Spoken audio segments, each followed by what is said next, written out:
It's fascinating. It's much colder than I thought it would be, but the architecture is utterly awe-inspiring. There's a real atmosphere in there, and somehow this piece, Carmina Burana, seems to fit very well with the structures around us that we're performing on. So it's rather inspiring and rather beautiful. It's well known, the background of the piece, that it was written at a time in history. But I think there's a lot of light and a lot of beauty, a lot of positivity. There's a lot of ancient primal emotion within the piece. And it seems to have a quality that's universal, I would say. It talks about very simple emotions. It talks about love. It talks about victory. And it's a very ancient Latin text that is rooted in the German tradition. And I first heard the piece when I was about 14 years old.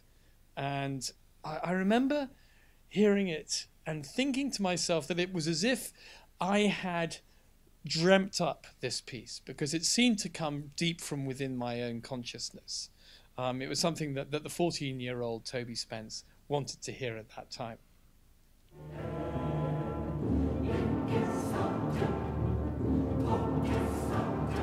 Okay, so technology, as we know, is a way of broadening the appeal of the art form that we have in all art forms. It's a way of spreading the message further.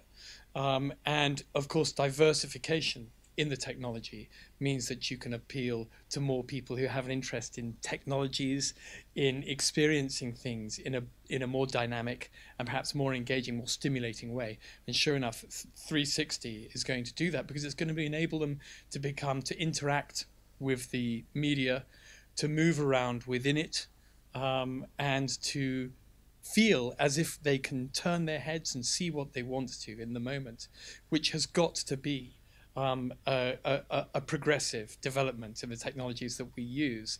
My only reservation about this, if I have one at all, is that it enables people to stay in their homes to experience music.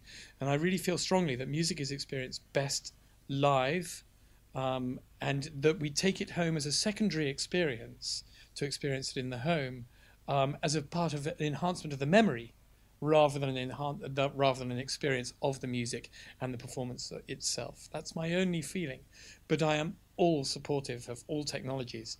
And the idea that we can make a performance here in China, in Beijing, and it can be heard all around the world simultaneously, it really makes it a tremendous event for us as performers. But it also, marks unity within the world. It's a beautiful thing that music can do. As I said earlier on, the universality of the piece. This is one of the magic things about music, is that it's a language that we all share, and it brings us all together.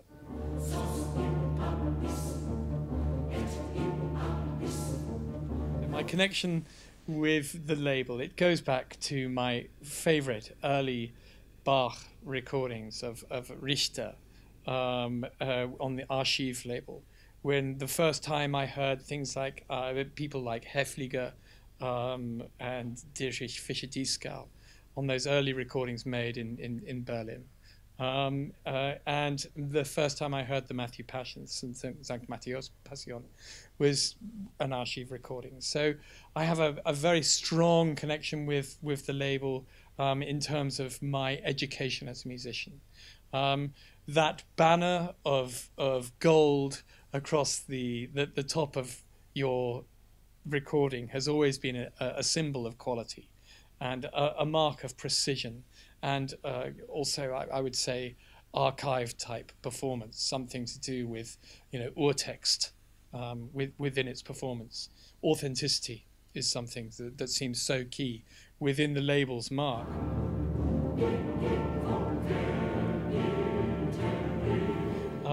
My favorite recording possibly of all time is the Vier letzte Lieder of Strauss, sung by Gundel Janowitz and performed by Karajan and the Berliner Orchestra.